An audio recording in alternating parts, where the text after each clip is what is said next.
Shredder. Hello. How are you, buddy? What's going on?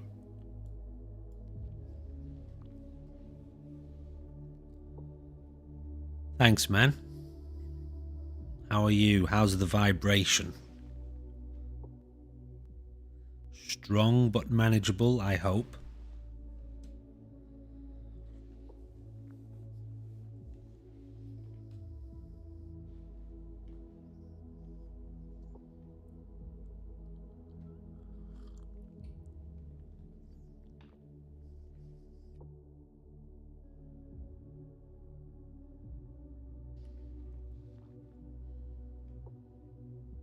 The game of life and how to play it. Interesting. I haven't heard of that before.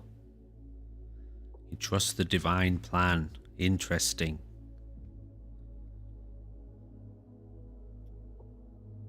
Do you trust yourself?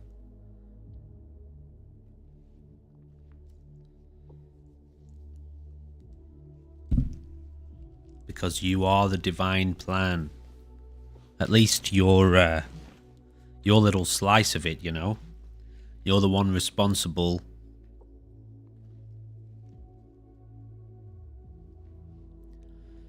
We are an entity with amnesia.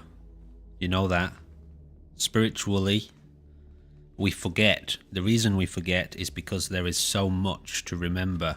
And actually, our brains can't hold the internet. Our brains can't hold the information, all the information in the universe. And so we are forced to forget. And the problem with this is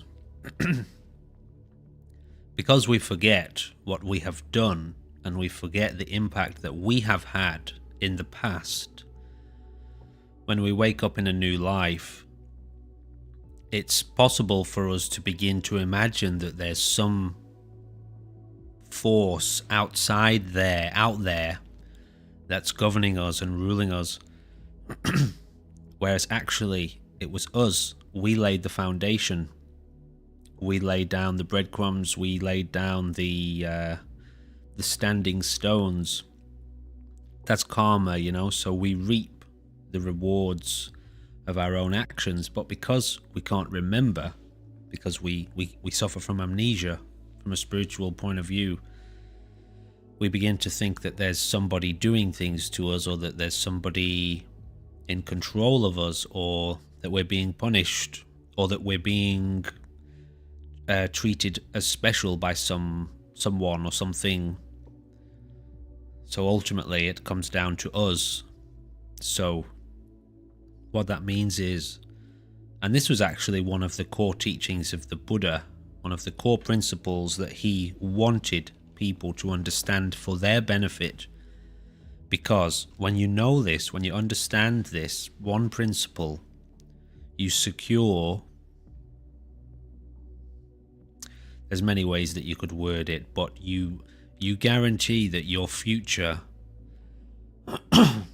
is a good one, is one that brings the type of reward and benefit that you would like to see. Because your action now is governing your experience. Everything you do and don't do, think and say now, everywhere you go, every situation that you put yourself in, physically and mentally, is what is dictating the way that your evolution unfolds, your little slice of the big picture. And so that's your responsibility to govern. That's what self-knowledge is. And if you can get to grips with that, you, like I said, you guarantee that your experience is going to unfold towards greater and greater enlightenment, awakening, self-mastery, peace, harmony with the rest of life. Yeah, Jesus was onto it, you know. Jesus was an awakened being. He realized the nature of reality. And as tends to be the case, when a person wakes up, really wakes up to the truth of reality. They come back to communicate to people, and they use the knowledge and the language that people understand in order to get their message across.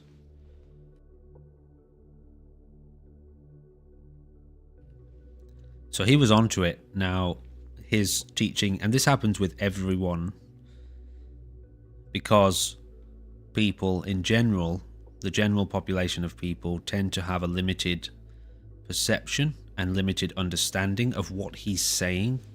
There's lots of misinterpretations, there's lots of misunderstandings, and this happens to every teacher. It's unavoidable.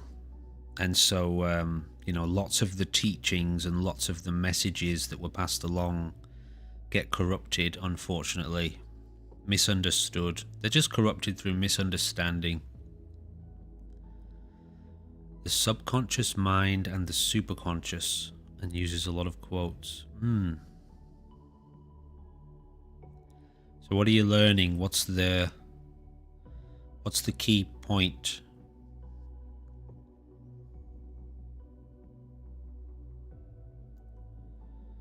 Exactly. And there are varying forms of pearls. Varying types. Hello, CJ. That's the idea, isn't it?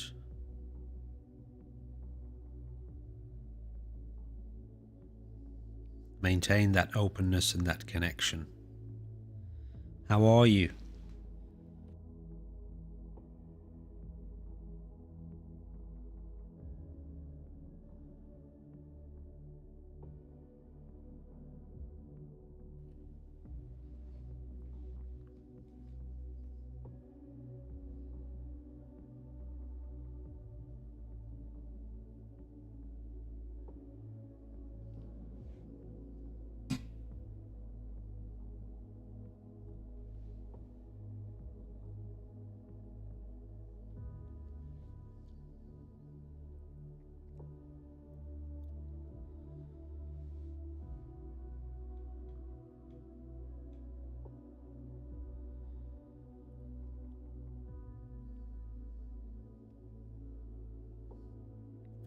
Well, I'm glad to hear it.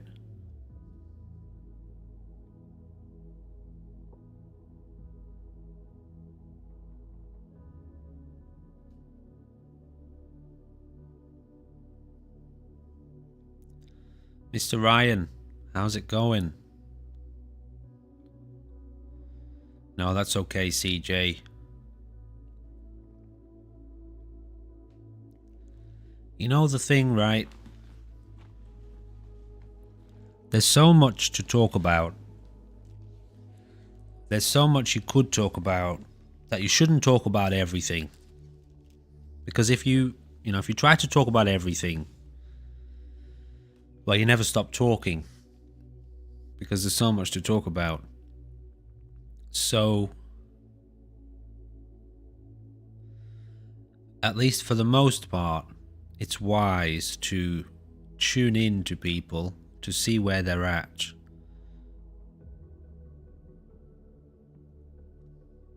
What's going on in their life.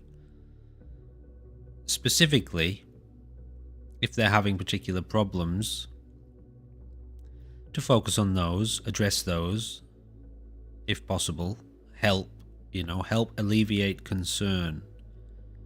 But at the same time, because when you know the process of awakening and you know the aim, you can't stop, you can't stand still. Given the nature of what you are, you have to keep going, you have to keep growing. You don't get to stop, you get to rest for a while. What that means is people are always evolving and learning, and part of the responsibility of awakening is to guide your experience forward with consciousness. So you tune into people You tune into the people that you're connecting with, and it's wise to communicate to them about things that are relevant to them. And so sometimes there isn't that much that needs to be said, even though you could be talking about, well, a large number of things. Sometimes it's good to keep it simple. And don't forget the quiet, don't forget the silence. Sometimes people need to rest. So what that basically means is, the majority of the time you're responding to people, as opposed to just trying to fill them up with information. That's how a lot of people operate. I don't know if you've ever been around people who can't they can't handle silence for very long. It's like they always need to fill in the silence with commentary.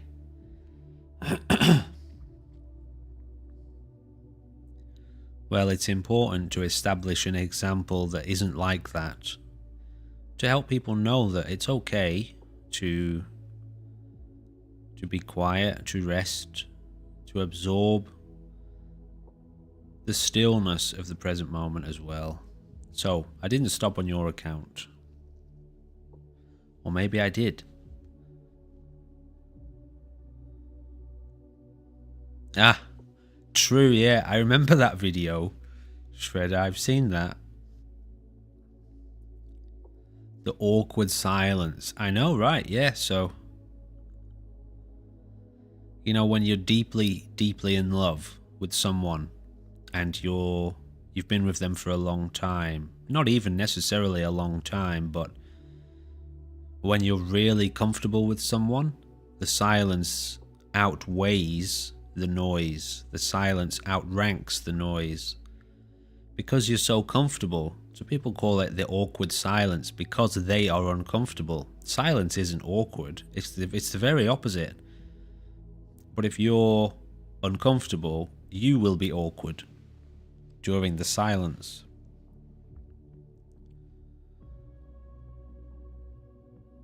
Instead of the comfortable silence, where you know you're actually both so content and so comfortable to just be in each other's presence, and that the majority of the time you're happy. If you've ever been around a newborn baby, you know and you see that it's usually, again, for the most part, it's usually when they're making noise that they're uncomfortable or they need something. And when they're very happy, they tend to be quite quiet and just relaxed and they're content to just be. But we've got it backwards in the modern world. I grew up in an environment whereby there was always noise. Somebody got home, they put the TV on, even if it was just in the background. Jump in the car, the radio goes on straight away. If everything goes quiet, then the music gets put on, or somebody starts talking, or a phone call is made just for a chat, you know? It's quite common, people like to fill up the silence with noise. And so, of course, when you go to a monastery or an environment of spirituality, a lot of emphasis is placed on keeping the place quiet, free of noise, free of chaos. Not all the time, obviously, but it's just a little hint that there is something in that silence. There is a deep part of yourself that resonates in the silence that you can only access in the stillness of the present moment. And so, get involved in the world, have your fun, sing your songs, do your dances. But don't forget to return to the silence every now and then, at least. Don't go too long without it, because there's a part of you in there It's very deep and very connected. We talked a little bit the other day about going home, didn't we, CJ? And that's that. Don't forget to go home, to turn away from the noise of the world. Turning inward, some people also call it. Put it all down and rest in the now. And even if your environment isn't completely silent, which it very rarely is, you will be.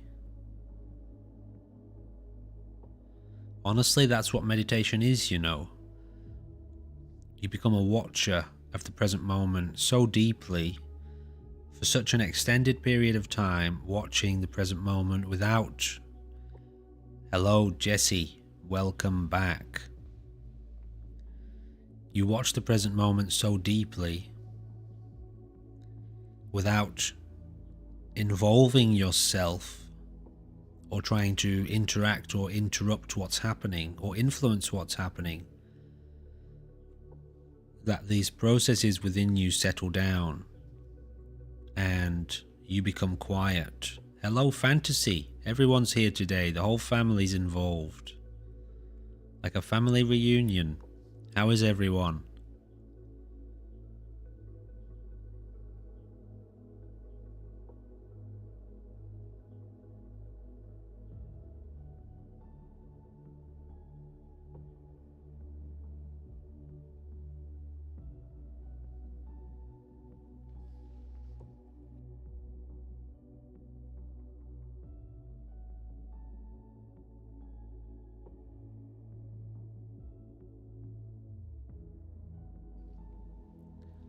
Yeah, that's very interesting, isn't it? Have you experienced that, CJ? I have. I remember going back a while.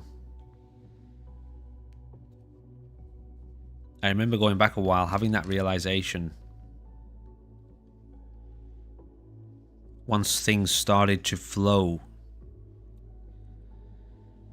in terms of success, I remember seeing the nervousness and the anxiety build up. And I realized, oh shit, I've got to deal with this now. Now I've got to maintain this. Now I've got to keep walking into this. If I put everything down and turn away, or I can retreat back into my own little private space where I got nothing to do, nobody's going to bother me, I'll be able to relax. But if I keep going with this project, shit, it's going to become successful. I'm going to have to maintain it, and I'm going to have to develop these connections. And so now, if I want to really keep going with it, I've got to learn how to keep walking forward with peace and stillness and not lose that. Yeah, isn't that interesting? There's a part of us that's scared of the unknown realm that we're walking into, that we are cultivating, because it can't see what's coming. And not only that, it knows it's going to be probably on the spotlight. Other people are going to be looking towards you, or you're going to become an example. That's scary. For a while it's scary, but after a while, just like anything else, you learn how to be yourself in those environments too. Then you don't have to worry.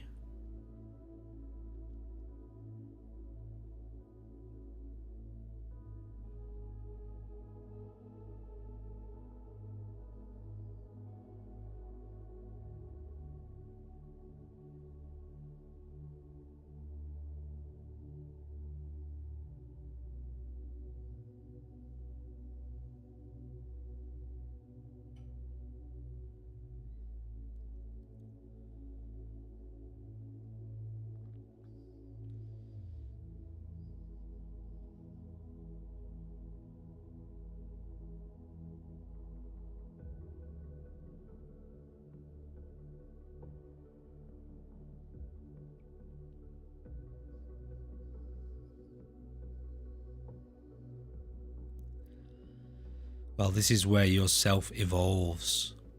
Everything you think you are, up to now, it's all built from the past, isn't it? Everything you think you are, and everything you have to work with, is present because of the past. And so you can know that area quite well. You can know that and be quite comfortable with that and quite secure in what you have become. And people tend to get stuck there because they get very confident with what they are. At least this is what they think they are. I have this experience, I'm this kind of person, I'm okay here and I'm not okay there. But the future is totally unknown. Anything next is totally unknown, and so it's quite common for people to just kind of keep repeating the same patterns, and they're looking for the security of what they have already known.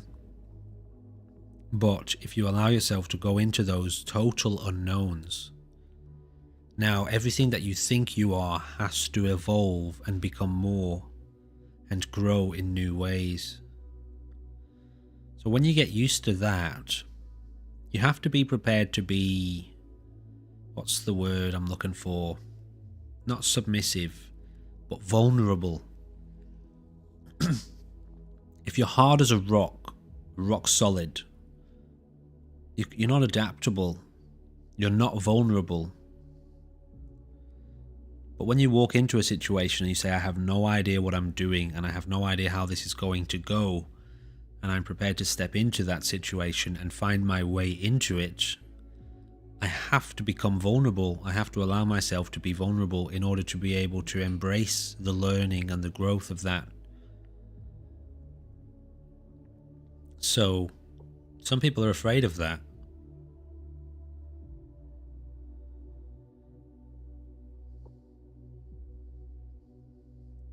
But you can practice that. You can practice being vulnerable. Vulnerability doesn't mean weak. People mistake that, they think, I shouldn't be vulnerable. I shouldn't let people see my insecurities. I shouldn't let people know that I have fear, or that I'm anxious, or that I don't know what I'm doing. But actually, and there's a great saying in the Taoist school about this, true strength comes from recognizing true weakness. That means, can you walk into a situation and admit you don't know what you're doing, and yeah, you're nervous, and you're a bit afraid. You're a bit afraid of the failure, the potential for failure, you're afraid of the potential for embarrassment. You're afraid of, a number of things, whatever. You're vulnerable, but at the same time, you're there. You've walked into the situation. You're prepared to face that truth and not run from it. That's what is meant by true strength. Comes from recognizing true weakness. And that weakness, really, you could replace that for vulnerability.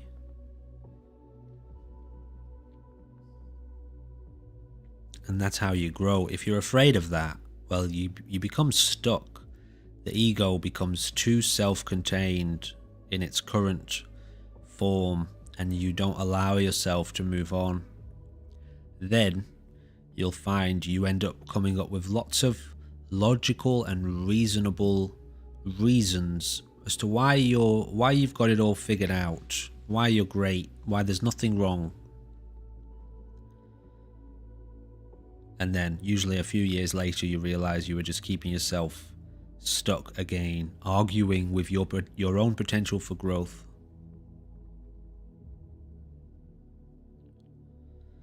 Vulnerability is it's you've got to watch it with caution, because being vulnerable in some environments around some particular types of people is unwise. Vulnerability essentially should be a conscious thing, You know that you're vulnerable, so that means you're strong with it.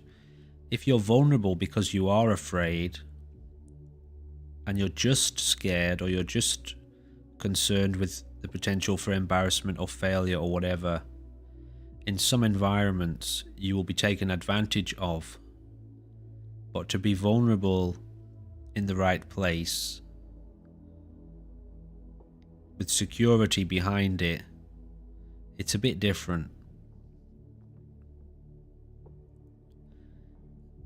You could say there's unconscious and conscious vulnerability.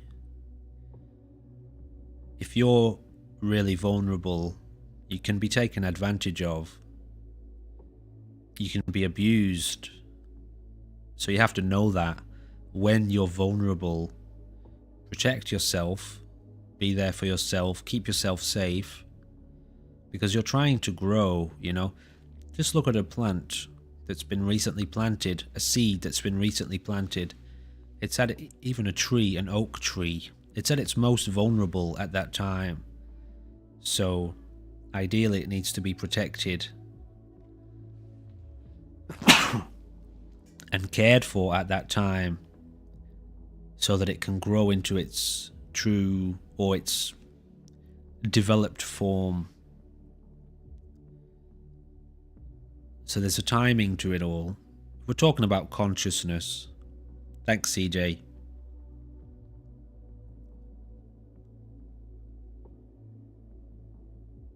There's like a timid vulnerability too, isn't there?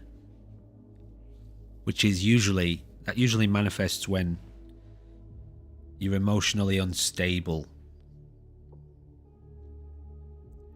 Conscious vulnerability is not unstable, it's very stable.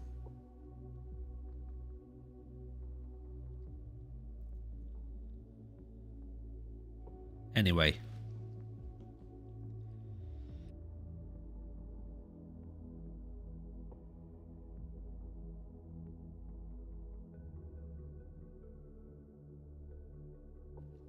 Ultimately, you know what it comes down to?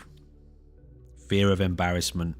Okay, there's deeper levels to it, but in most examples, in most cases, people are afraid of embarrassment. They're afraid of being embarrassed in front of other people. And so they tend to limit themselves from opportunities for growth. That's one of the biggest limiting factors anyway. There are others, and it's very subtle and deep. But you can pretty much guarantee that most people that limit themselves for various reasons are afraid of, there's only really a few things. Failure, which often, again, boils down to being embarrassed at what other people think of them. And so conquering the fear of embarrassment is a great way to evolve and to drastically light a fire underneath you that can continually inspire your life to grow. Self-consciousness, right? Doesn't matter who you talk to anyone who is an example of success, an example of self-mastery. I've seen grand masters of Kung Fu martial arts, masters of meditation who've been teaching for 20, 30 years, which means they were training for 10 or 15 or 20 years before that. I've seen them get embarrassed. They're not really embarrassed. They don't care. They are embarrassed, but they don't care. They get embarrassed, but they're fine with it. Silly me, you know. Whoopsie. Who cares? At the end of the day, they don't care, because they know if they did, if they were afraid of that moment of embarrassment, they wouldn't have done 99% of what they have done in their life to get where they are now.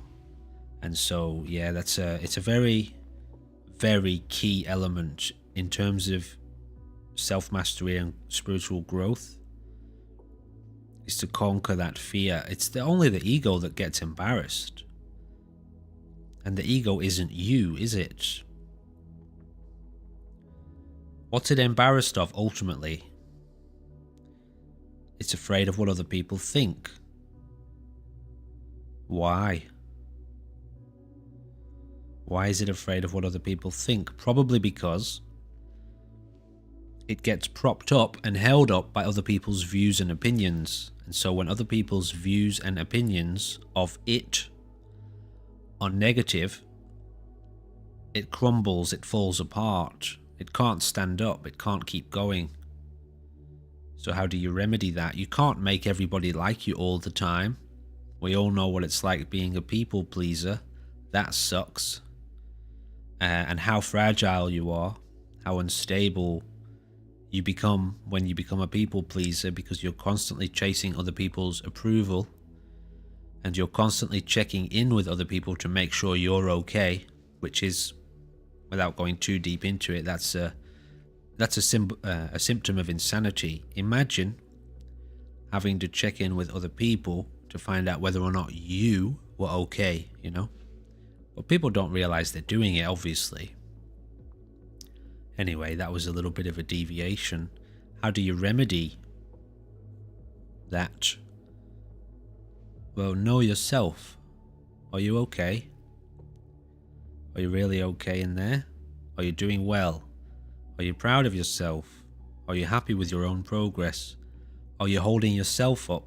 Are you taking care of yourself? Because if you are, it won't matter what other people think you're doing or what other people think about what you're doing. You know you're good.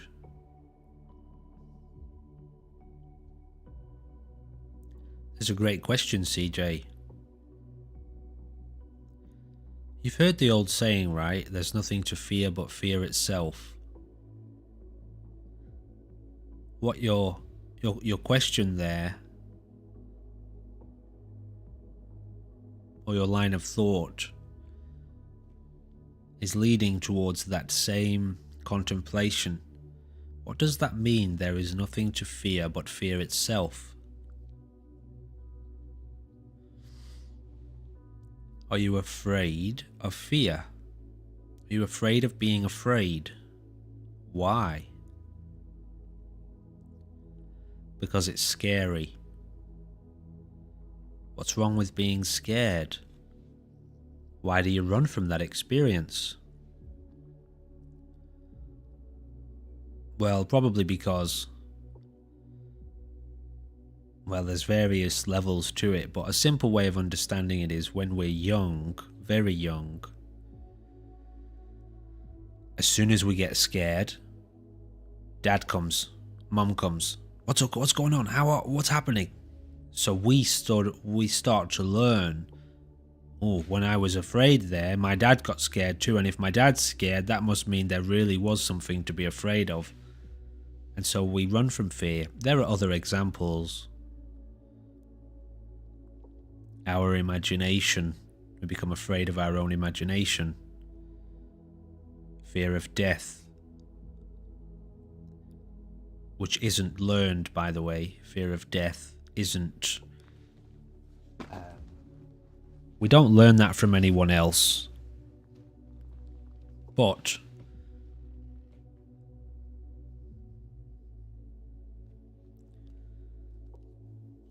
it is possible to learn to stand in fear, face fear, accept it, be with it while it's coming up.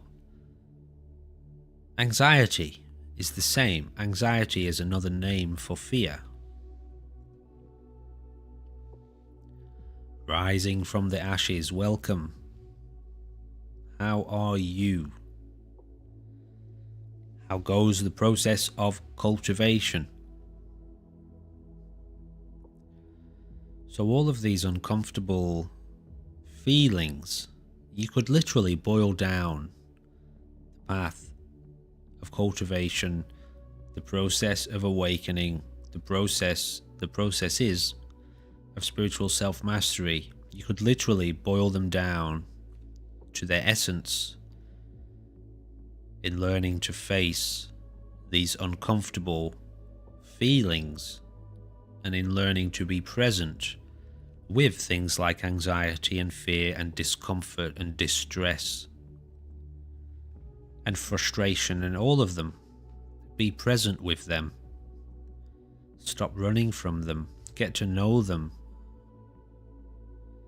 And in that space, when you are present with these uncomfortable elements of your own experience, you gain insight into them, and you tend to see through them and realize that they're actually built up on illusions and things that you've learned through conditioning, which are most likely actually not true, hence illusions. And when you see that, they disappear because you remove the source, the root cause of that discomfort.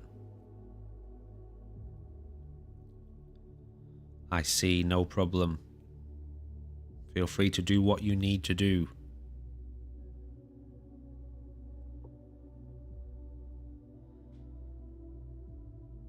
Self-mastery is consciousness. And obviously consciousness includes everything that you're aware of. So of course, yes, it includes the uncomfortable parts.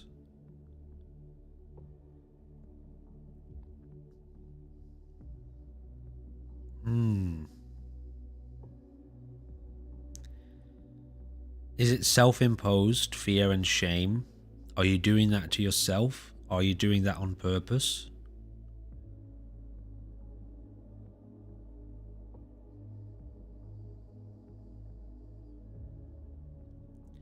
As in, is that a kind of self-imposed form of self-manipulation? You do that to yourself for a reason.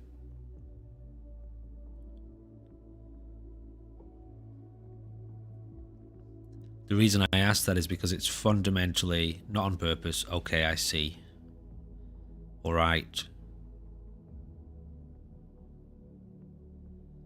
Well, that's important to get to the bottom of, isn't it?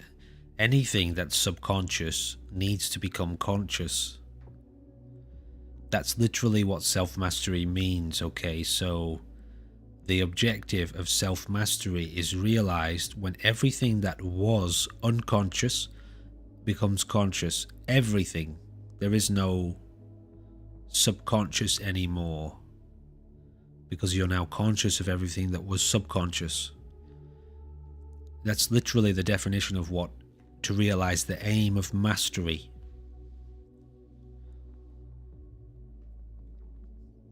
So anything that's happening unconsciously without your knowledge of how it's there, how it got there, why is it there, what is it doing, what function is it serving within your experience. If there's any of that in there, then there's still more looking to be done, more diving. However, and that's why I started with that question, are you doing it on purpose? Because to use fear, it's all just manipulation of the ego, right?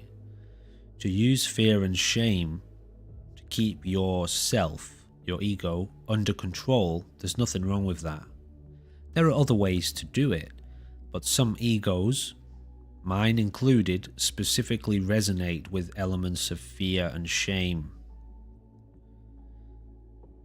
It's all just manipulation, of course, and you can do that to yourself. There's nothing wrong with that.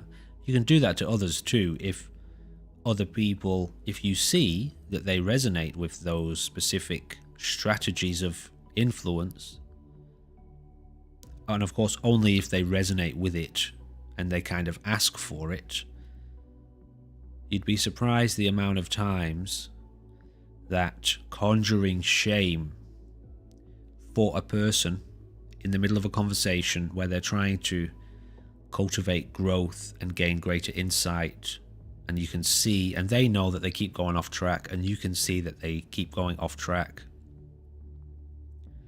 You'd be surprised at the amount of times that conjuring shame in the right way for that person actually once again reignites the motivation to get it right, to come back right. And again, there's other ways to do it, but shame is one.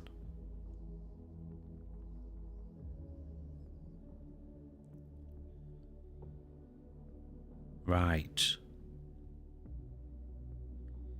Yeah, it is a motivator. So it can be a motivator. It's supposed to be a motivator. That's why it's in place. But it is a low level motivator. There are much higher resonances. To keep yourself in a state of fear and shame all the time is unhelpful. That will get in the way. It's like, you have these weed killers, we call them. It's poison. It's poison. But if you apply it very carefully in the right way to a specific weed that's particularly stubborn, it'll eradicate that. But it's got to be done very carefully so you don't poison the rest of the garden, right? And it's ideally, if you had enough patience to rip out this weed, even though its roots are spread under the ground, it's one of those, then that would be the better way to do it. But sometimes you just don't have the time or the resources to do that. So a little bit of weed killer at the right time is helpful. But of course it's poison, so give yourself too much of that and you'll poison the rest of the garden. And now the rest of your that manifests in the rest of your experience is dominated by shame and fear. Also, when you're a child, especially if you're a little bit unruly, you're a bit of a naughty kid, and maybe you're not naughty, but you're a bit mischievous. Believe me, one of the things, and this is supposed to be remedied as you get older, you're supposed to be brought through this, but it very often doesn't happen that way. One of the things that some children, the only thing they will listen to is that kind of fear and shame.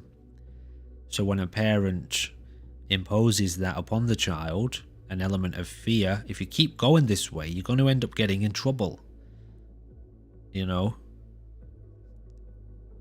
It's sometimes that's the only thing they will listen to correct their behavior. Now, like I said, you're supposed to be kind of brought through that and not left in it, not left to stew in the fear and shame, because that's just not what your parents want for you. Anyway, that's a little bit complex how to establish that, but there's a good chance it's an old system of programming, probably from parenting when you were a kid. But anyway, it doesn't really matter where it comes from. It's just sometimes it's helpful to understand the origin of these processes so you can redirect it, overwhelm it, reprogram it, retrain it. So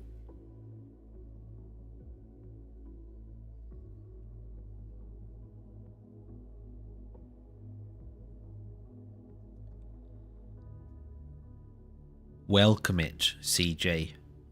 Be with it. Hello. Oh, I see you're anxious. Okay. Alright, I see the fears coming up again.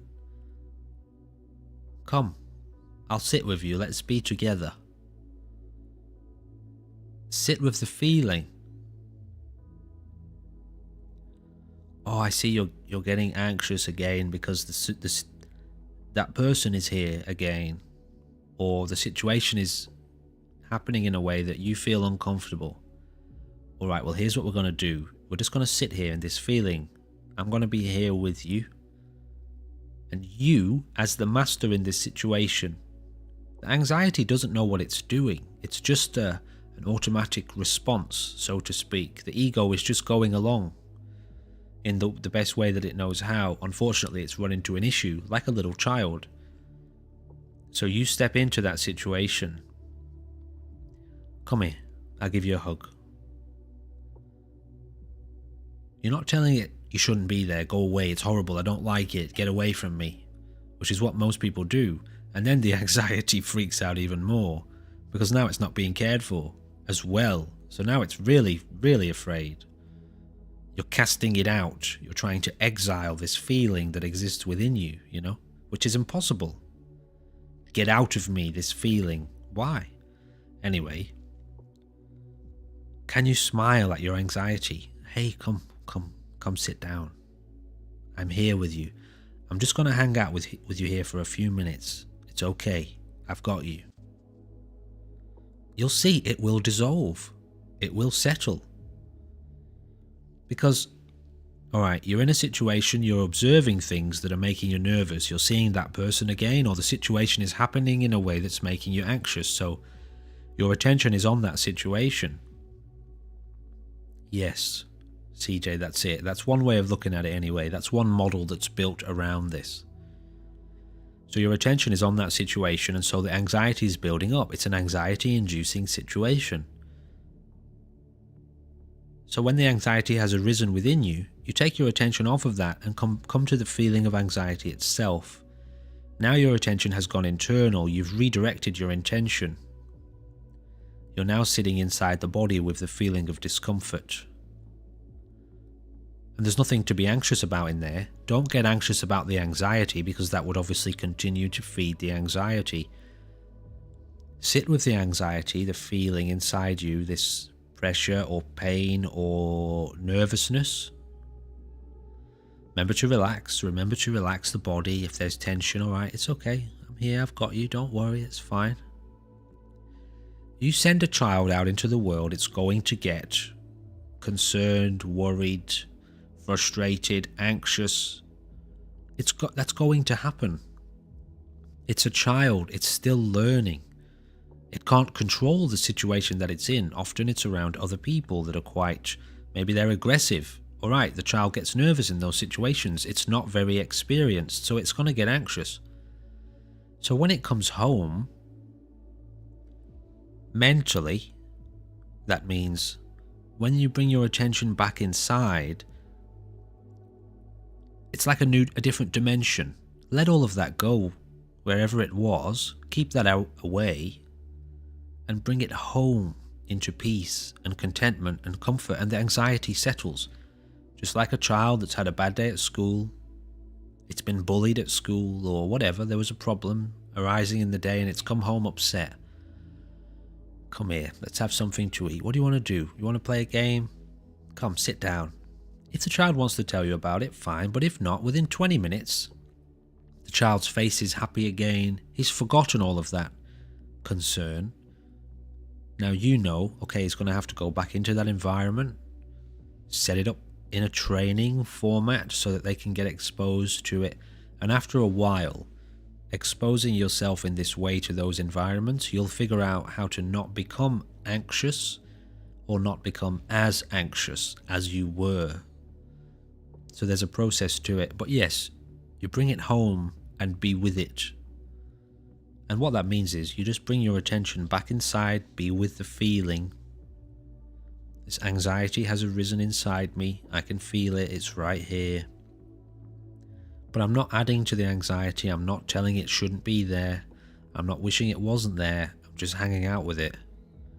And after 3 minutes, 4 minutes, 5 minutes, depending on how severe the anxiety is, it will have settled.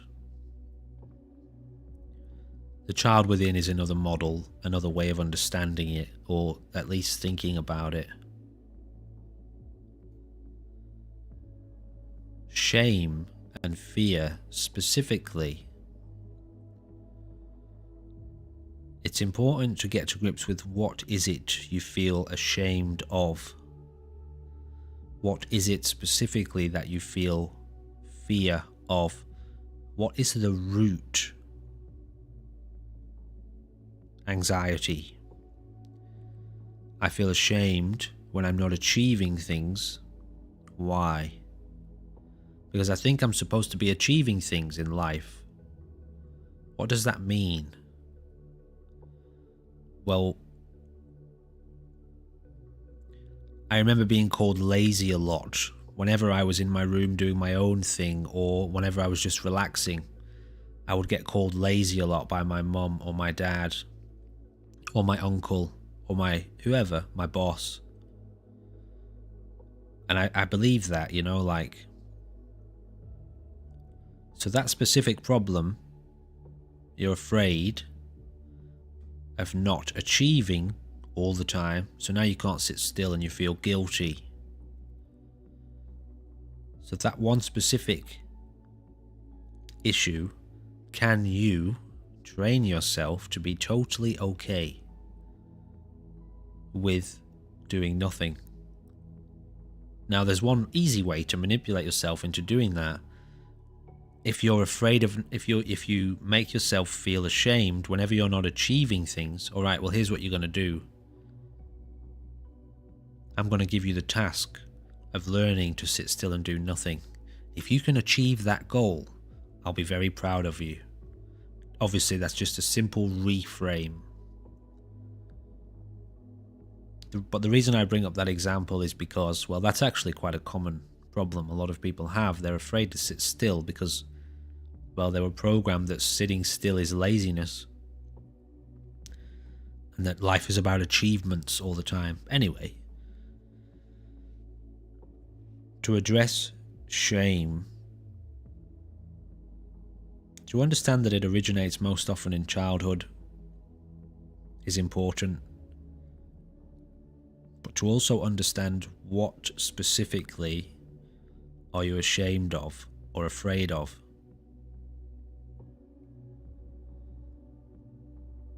Do you know, or is this shame and fear just an overhanging, overarching energy in your life as if it's always there? I just always feel ashamed of myself. Is that because you're not living the life you really want to be living? Just hypothetically, potentially. Some people don't realize that they feel ashamed because they're not happy and they're not doing anything about that. This particular person is living a life they truly despise. They don't want to be there, and yet they have gotten themselves trapped in this situation. And so they're terribly ashamed of themselves all the time because they're not addressing their problem. Don't get rid of that shame. Address the reason why it's coming up. You're not happy in your life, are you? How about we work on helping you transform your life into what you want it to be so that you're no longer ashamed of the fact that you're really not living the life that you want. So these are different examples, meaning there isn't a real blanket answer to the problem of shame and fear, because sometimes it's coming up for a reason that's important to be addressed. Other times, again, it's useless and it's based upon a false reality, a false conditioned, self-imposed illusion, alright? So to address that, Jesse, you would have to go into the very specific details of exactly what it is that you're experiencing to make sure you're not trying to remove shame that has a purpose. Did you do not you, Jesse, but another example. You may have done something when you were very young that you haven't processed and you haven't understood. You may have engaged in a particular kind of behavior that you've been carrying with you for years and you haven't understood why you did it or why it happened, and so you feel shame around it, you know? And the shame is like a reminder that there's something there that needs to be looked at. So you can't just tell somebody, don't feel ashamed, ever. Of course feel ashamed if you've been stupid. Again, I'm just making clear I'm not talking to anyone specifically, this is very general. When I was younger, I did some really stupid stuff. I was extremely ignorant at times. And okay, I don't crush myself with shame, but when I reflect back on those behaviors, I'm not extremely proud of what I did. And I know I learned in those situations, but I don't ever want to go back there. It wasn't nice. And I was asleep for a very long time, and I don't ever want to go back to that realm of unconsciousness. By the way, hello Gnarly. I didn't acknowledge you there. I did see your message, but I was just mid monologue dialogue thing. But yeah, welcome to the chat. It's nice to have you back. Hope you're doing okay, bud. Shame has a place, but for a lot of people it gets out of control and crushing, which is when, okay, now we're drowning in the water that we're supposed to be drinking. We're drowning in it, you know. So it's a broad topic, that one, Jesse. It needs a lot of fine details and attention, which I'm sure you're going into.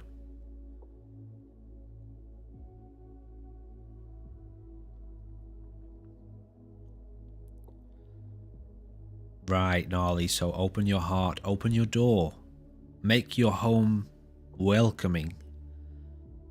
And that cat will bring itself in, because that's a safe haven. So that's how you approach this moment of anxiety. Using your metaphor or analogy there, Gnarly, some anxiety when you're running after it, the cat's so freaked out and so terrified that the thorn is being pushed deeper and deeper, and it's becoming worse and worse. So the best thing you can do sometimes is just take a step back, open your arms, allow this anxiety in, and take care of it while it's in there. And while it's deeply relaxed, and while it's relaxing, you can remove the thorn. And that means while you're with your anxiety, you will start to, and you're looking at it and you're holding it, you'll start to see, this is what you're afraid of, isn't it? Now I can see why you keep coming up, because you're afraid of this particular thing and you're concerned with this particular thing, and that's why you're experiencing anxiety. Right, well, here's what I'm going to do for you. Me and you are going to set ourselves up so that over the next 2 months, we're going to recondition this anxiety so that you're no longer afraid of these particular things. We're going to develop new skills, new mental strategies. We're going to expose ourselves to this environment in a way that's controlled and secure. And we're going to realize I can be really strong in that environment actually, and I didn't know that. Now you won't get anxious in that environment because you've trained yourself up to be able to do it, to face it without fear. So that's how you take care of anxiety long term.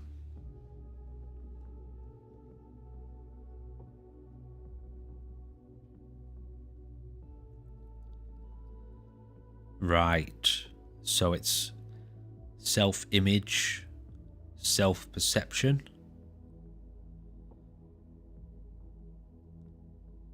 conditioned through environment. Now, I'll just say one thing, Jesse, and this is one thing that escapes a lot of people that try to go to work on this. One thing to be aware of is negative reinforcement, and that might not be quite what you think it is. If you went through an experience as a child where, particularly bullying, this happens a lot in bullying, and I'll give you a very effective example. Gym junkies, meatheads, and I use that term not in a derogative sense, but the kind of guys that go to the gym that end up getting super jacked and end up being pumped full of steroids, a lot of the time when they were younger, they were getting bullied. And to combat this, what they perceive as a weakness, as they got bigger, older, they start lifting weights and they realize, they can actually get really big and strong. And they end up feeding this mindset of, because there's a deeply rooted fear of being what the bully said, small, weak, maybe they were beat up, and there's a really deep-rooted fear of getting beat up again. Now they obsessively go to work to combat that internal experience of negativity, which actually ends up reinforcing the negativity as if the negativity is true, and now I must work so hard to overcome that. Now that's called negative reinforcement. It's another application for the term negative reinforcement. Let me just do this while I'm talking here. So essentially what it means is you do have to be a little bit careful that you haven't convinced yourself that what was said was true, and that now you have to go to work to undo it, because you will obsessively try to prove that negativity wrong, which your subconscious recognizes that as, okay, this negativity is true then. It's true, because now we have to set about trying to prove it wrong. And your whole life, you can end up stuck in this cycle of, well, just running away from something that isn't fundamentally true anyway. Fundamentally, it isn't true. It's just somebody else's perception, or it was somebody else's words, or it was your own interpretation of what other people were doing to you or thinking. Now, that may not be happening to you, but it's one of the things to be clear about, to make sure that that's not what you're doing. Because, yeah, you end up trying to run away from something that isn't real. And obviously, because it's not real, you can't fix it. And so these people who go to the gym, who end up jack full of steroids, when you talk to them, you realize they're actually still really scared. They're still really afraid. And that's what has motivated them to, well, go down the road of going to the gym all the time and trying to get massive.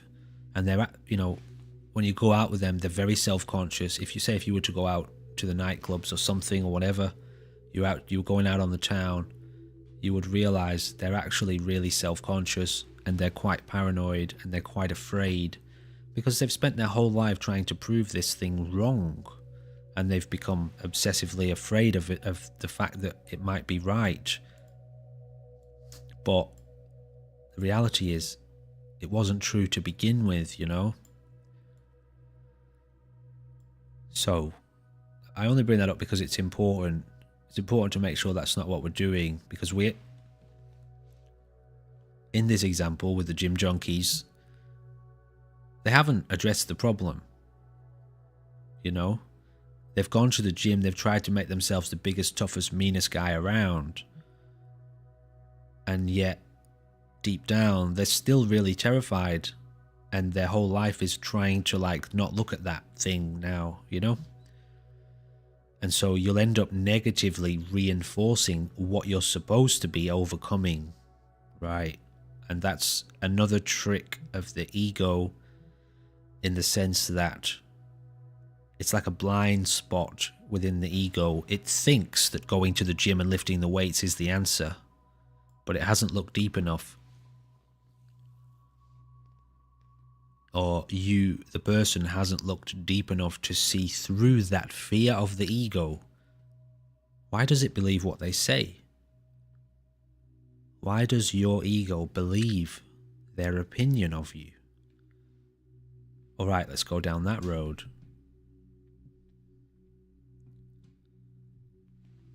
Using the gym junkie, if we address it as a young person while it's happening, from your point of view, that person who's bullying you, who's saying all these things to you and doing all these things to you, from your point of view, do you know them very deeply? Can you see the truth of their experience very deeply, in an absolute guaranteed way? Do you know what they do all the time? Are you watching them all the time? Do you know why they think what they think? Do you know what's happening in their life to make them that way? Really? You might think you do, but do you really, if you look at it? Of course you don't. You can't. It's not possible. You can't see why they're doing what they're doing. You don't know. And so let's apply this in reverse. Just because they're saying those things about you, can they possibly know those things really, truly, deeply? And of course they can't. So what this boils down to is, ultimately, what another person thinks of you is not a reality. It's just their view or perception, which they may or may not even think it's true. When it comes to bullying, there's a lot of instability and egotistical uncertainty and fear and anxiety in that, why it's coming up. There's a lot of self-reflection. There's a lot of projection going on there. they're projecting a lot onto you that they are afraid of. You know what I mean? And so to see that puts you up here like a giant with the mind of a giant looking down at an ant. Why would a giant be afraid of an ant? You have a clearer perspective. That person can't see any of this. What I'm talking to you about as a young person. Come here, let's have a deep conversation. I'm going to give you a big mind. And you're going to take this big mind to school, aren't you? And it's going to make you untouchable by all of these little ants that you're going to school with. Now that gym junkie, who would have been a gym junkie, now isn't. Because he doesn't care. Because he's not affected. Alright, okay, and now we might be dealing with there's a threat of physical violence and physical harm. Okay, so, well, it is important to know how to defend yourself. Let's do some martial arts training. But not because of that person specifically, not because you're afraid of them, or not because you think they're going to attack you. Let's build a different mind around it. As you get older, it's wise to get more in touch with your body, to learn about the nature of self-discipline.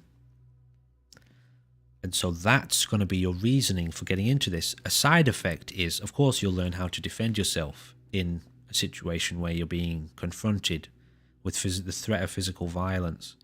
But don't make that the foundation of why you do it, because if you do, your martial arts is being inspired by fear instead of this image and this vision of self-mastery and developing a strong, capable physical body, confident.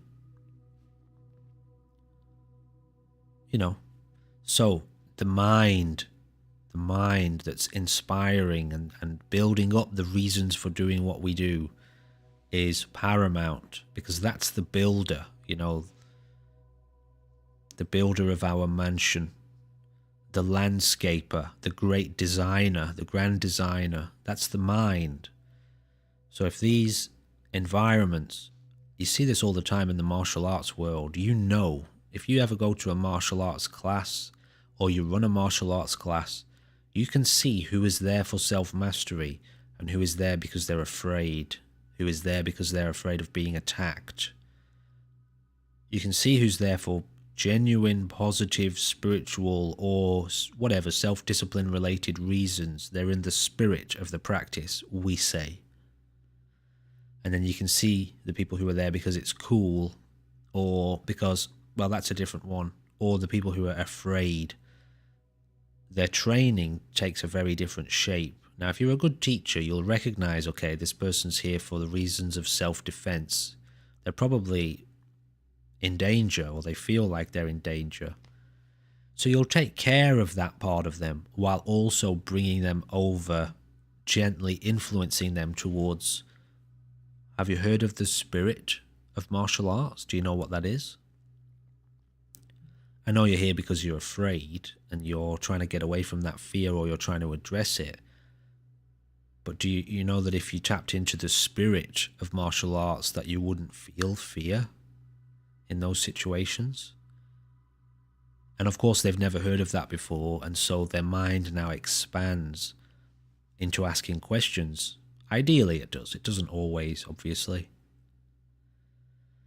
All I'm getting at is the mind that inspires these actions, this motivating factor. It's very important to establish what that is. You've heard the term before, are we acting out of love or fear? That's what this is talking about. We're talking about this. It's a bit more nuanced than just love or fear, depending on what your interpretation of those things is. But are we looking at this situation in order to maximize potential and growth, to challenge our own ego for self-knowledge, to gain greater self-awareness, to help increase and expand the capacity for love and union in life?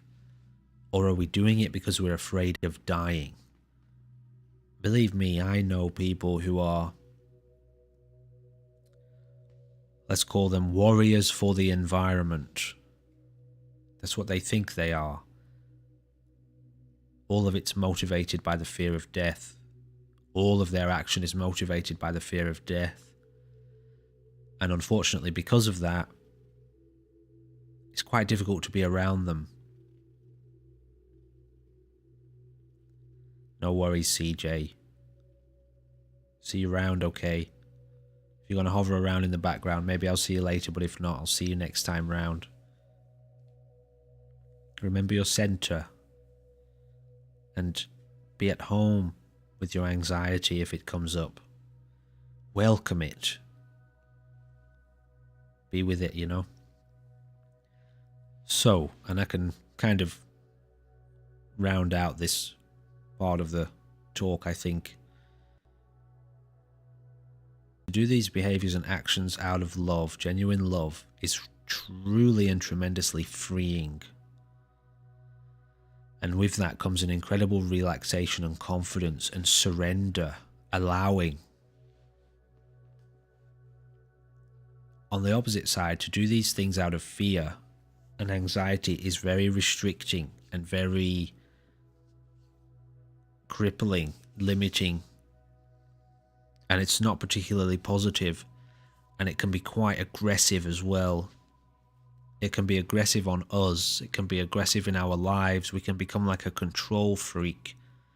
We end up becoming quite hard to be around, we become quite obsessive and not very patient and not very open to other people and their experiences, not very adaptable.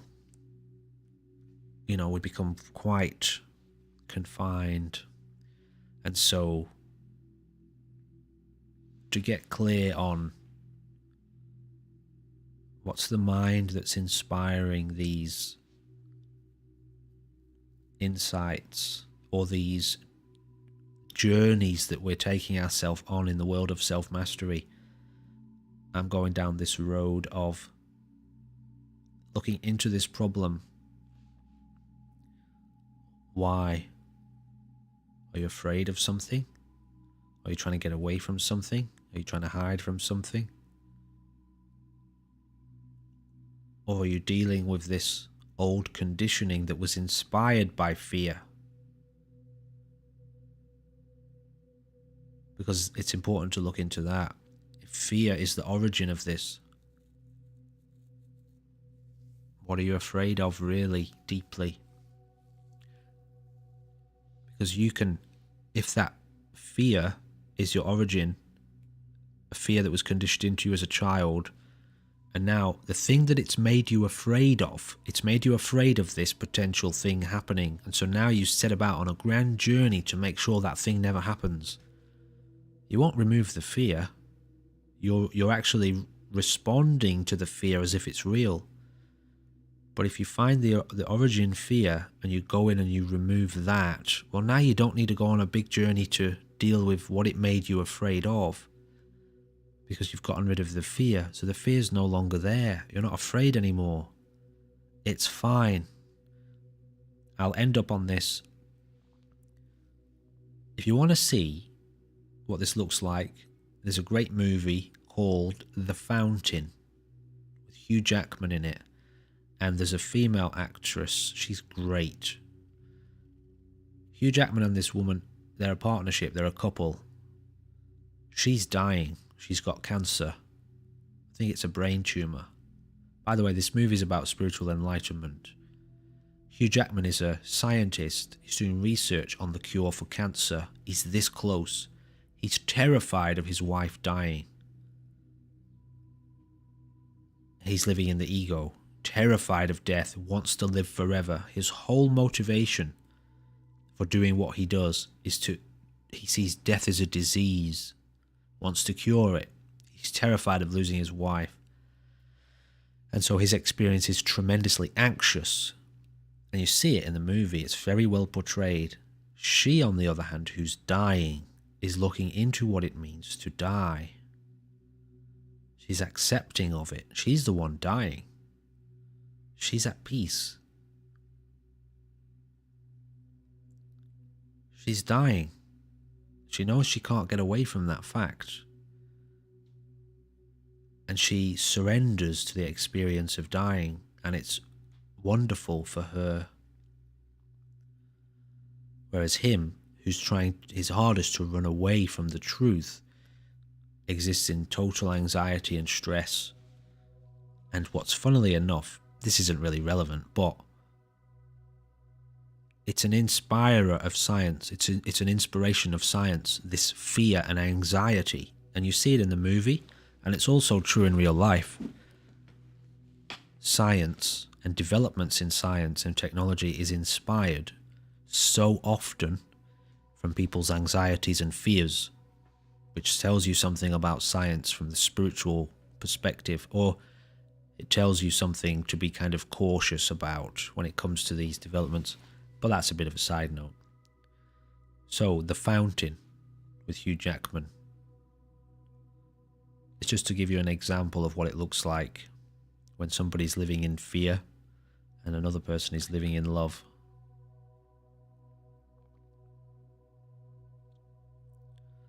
Very good. Ashes, yes. Very good. That's right. Knowing yourself. I tend to get anxious in these environments. Is that wrong? No, not necessarily. If I want to conquer that, okay, that's a different story. It's not wrong, but we can work on it so that I don't get so anxious in those environments. But let's have a look at why you get anxious in those environments. Maybe those environments are toxic, destructive, full of ignorant, arrogant, aggressive people. Oh, so the anxiety is trying to keep you away from those dangerous environments. Well, don't get rid of the anxiety, because if you do, you'll end up going into those environments more often.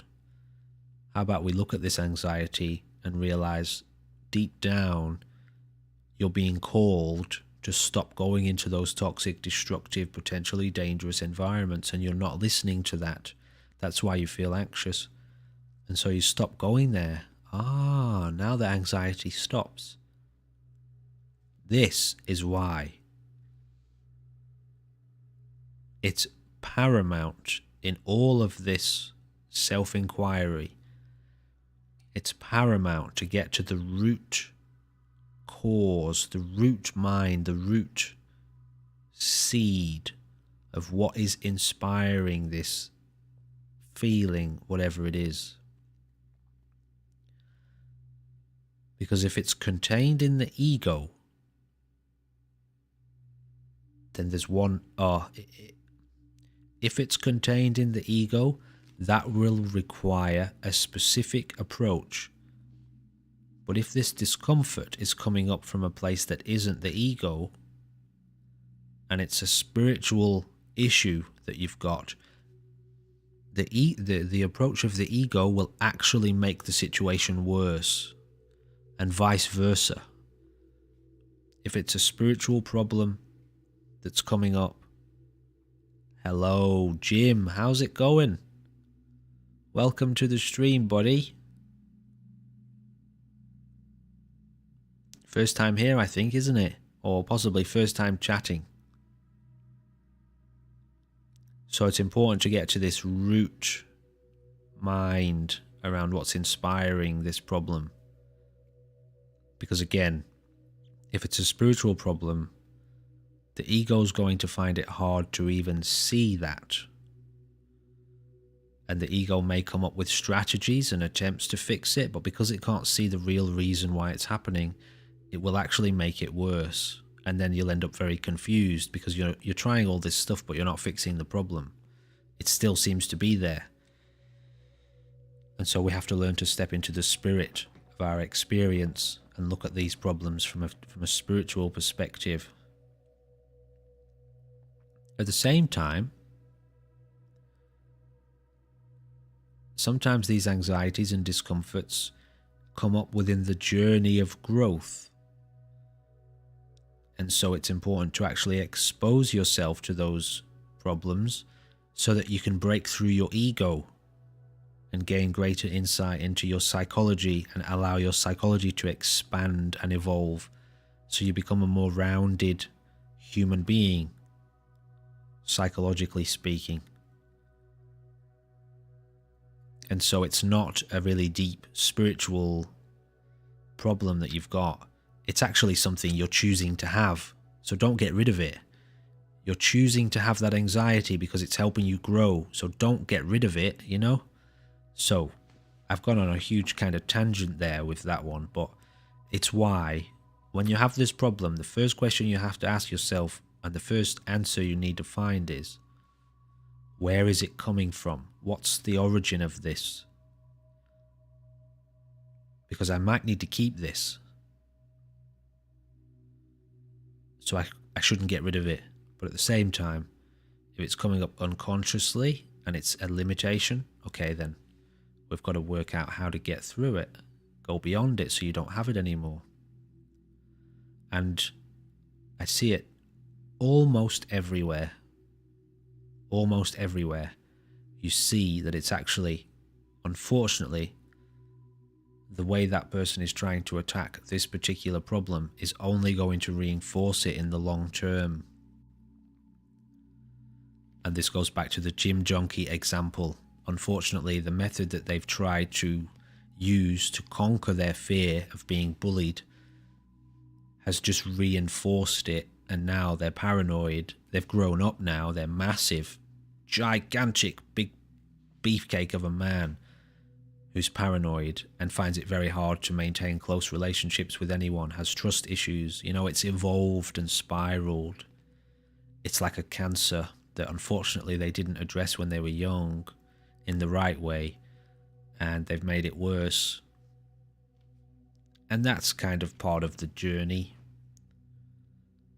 Sometimes you go through these journeys of ignorance and eventually, bitch slap, you know, universal bitch slap to the face when you're 30 or 40 or 50, like, how the hell did I not see that? And you can't really blame yourself for that either, but of course, if you have the opportunity to look deeply into these problems before you're trying to come up with a solution, do it. Look deeply. Yeah, we've talked about bitch slaps quite a few times, haven't we, Ashes? Sparring, you know, you get used to that. Very helpful, actually. Very, very helpful. I remember one of the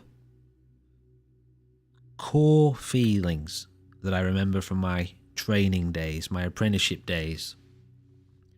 You know, if you ask me about it, what was my training like? One of the first things that'll come up in that experience is the unbelievable, immense gratitude for my teacher's directness and the fact that he wouldn't let me get away with shit for very long. He's very observant, you know, and can identify a lot of these sticking points, which obviously I couldn't. And his commitment and determination and dedication and his preparedness to make me feel like an idiot from love.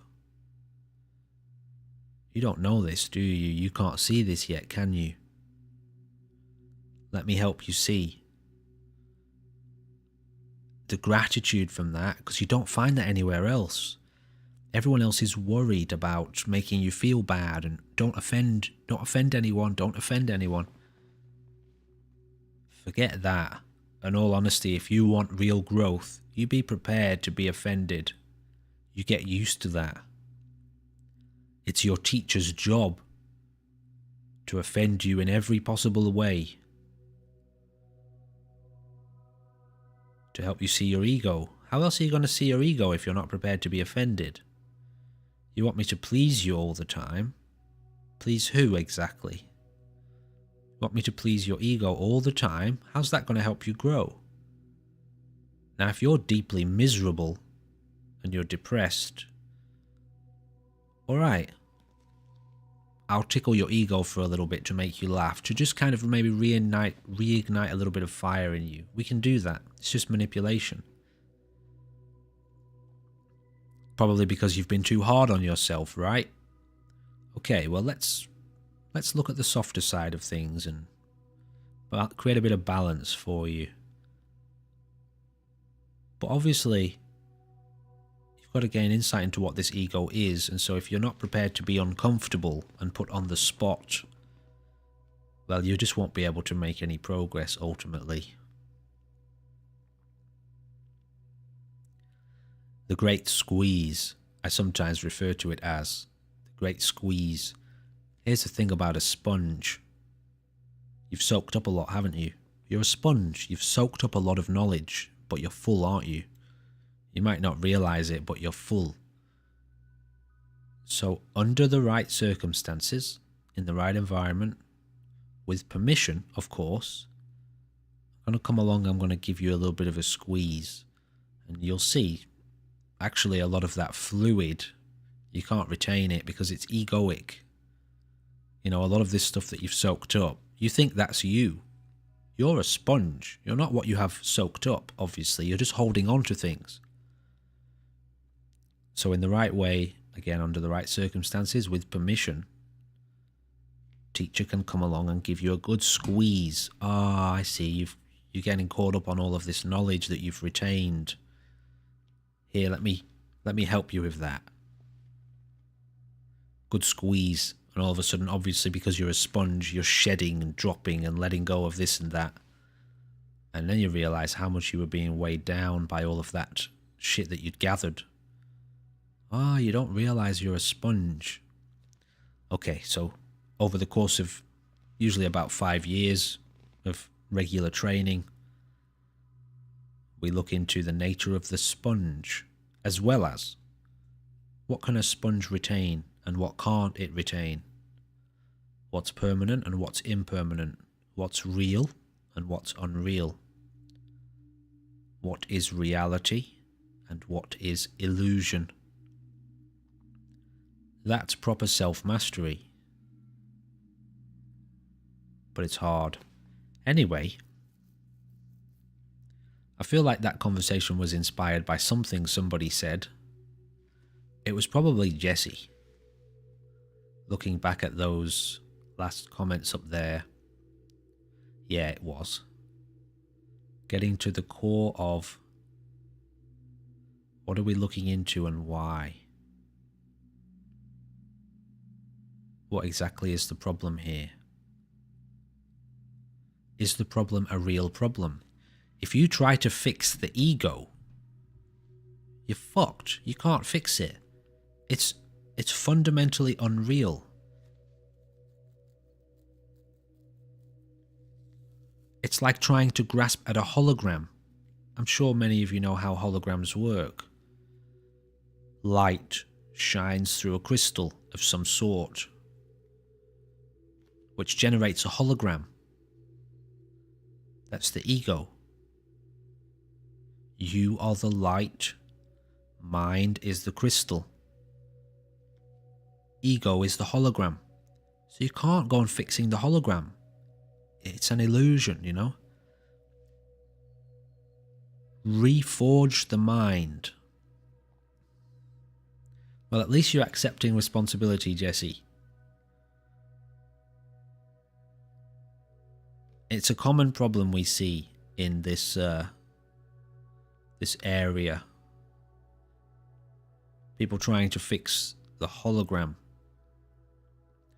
without addressing the mind. The crystal. The light is perfect, obviously. You can't change the light. The light will always be the light. It has always been the light. But the mind that light is shining through is what is generating this experience. In this experience is contained the ego, which, without going too much into it, that ego is responsible for most of this society, this current human experience that we have here on this planet, because society is dominated by that ego. But you can't fix that. It's not fixable. It's only materializing because the mind is what is materializing that. So you have to address the mind. By the way, the body, the psychology, that's all part of the hologram. The part that's an illusion. Which is why when we talk about healing, we're talking about getting back in contact with the mind, making our way back to the crystal, because we've gotten too lost in the hologram. Now the body is very, very close to the crystal, the mind, which is why as you retreat into the body and start to reconnect with the mind, the body experiences healing. But to truly eradicate the problem of trauma residing in the ego, the only way to do that is to change the mind, which you don't do by changing the psychology. Now that's a very deep problem though, and don't get me wrong, you can go in and you can manipulate the psychology to change the thinking so that things will get better for a while. But when we're talking about, and again, this is another reason it's important to differentiate for yourself, where are you at? Are you still happy in the shallows? There's nothing wrong with the shallows. The shallows is the shallows. That's just what it is. It's just not the depths. It's not the deep. Don't get them confused. The shallows, playing around with the psychology of this body that you have, or these people that are around you. Manipulating the psychology, whatever, that's fine, do that. But it's not going to address the core problem of the ego, the core anxiety that you feel, the core discomfort that you experience, the core source of suffering and stress is not found in the ego. That's to do with the mind. And it's only a problem when somebody who's operating in the shallows thinks that they're going to address the problem of their deep unsatisfaction, which they're not going to, because the ego, so the mind goes through a process which gives rise to deep unsatisfaction. The ego is a reflection of that deep unsatisfaction. It's not the ego's fault that you're deeply unsatisfied. The ego is a reflection of that process. So you have to go into the mind and address the process, which eradicates the ego. And because it removes, when you go into the mind in this way, it removes the cause of this deep unsatisfaction. And so the ego is obliterated, because the ego is an after effect. The ego meaning the psychology and the personality. That's all just a shadow. And I'm not trying to impress this upon anyone, but this will probably come up quite a lot, because it's a very common misconception or wrong perception to get them confused. Can we allow the ego to go? When we say can we allow the ego to go, does that mean can we allow it to do its thing? Or can we allow the ego to go as in go away?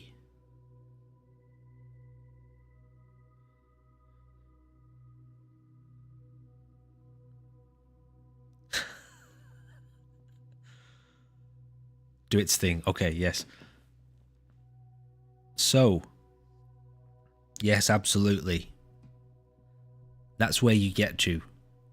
But here's the thing, right? It's important to get clear on the fact that ego is not who we are. It's not our identity. It's conditioned.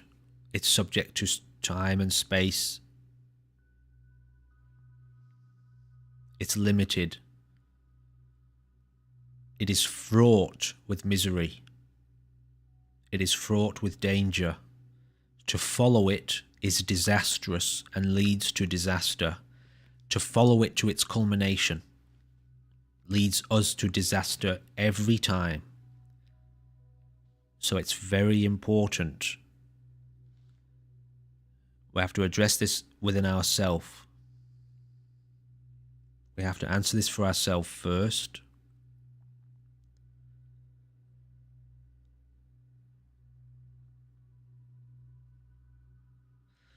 The reason I've paused here is because there's a lot of ways that I can ask this question.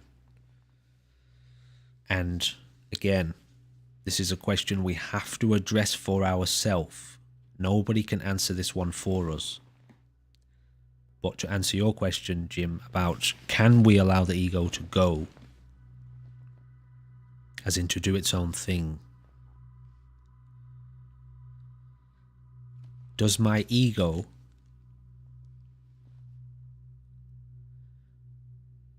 come into being for a fraction of a second? Meaning, it's actually not possible for me to follow it anymore. If I were to try to follow my ego, the second that I would try to do that, poof, it's gone. It bursts like a bubble, like grasping at a bubble. So I grasp at this bubble of my ego, and the moment I touch it, pop. It's now fundamentally impossible for me to follow it anywhere. If that's the case, it can do whatever it wants. Because it's insubstantial now, it can't cause any problems. You've totally seen through it, to the point where it can no longer exist by itself. If that's not the case, it can be self-sustained. If that's not the case, what I've just said, you and your attention and feeding of the ego will keep it sustained indefinitely, which means you will always be led into misery and greater discomfort and greater frustration. It might not seem like it at the time because the ego is very deceptive and it tricks you into thinking that you're doing the right thing or that you're doing something good for yourself. But actually, when you look at it really, you see it's still fraught with misery, it's still confused, it's still anxious. If that's the case, and this is, again, it's funny because this keeps coming up, it's so important to get clear on this fundamental point. Because from one perspective, you approach it this way. But if you do that, from this perspective, you're going to cause yourself a lot of problems. On the flip side, if you have to see which way are you looking at this from. So, if your ego is now ungraspable,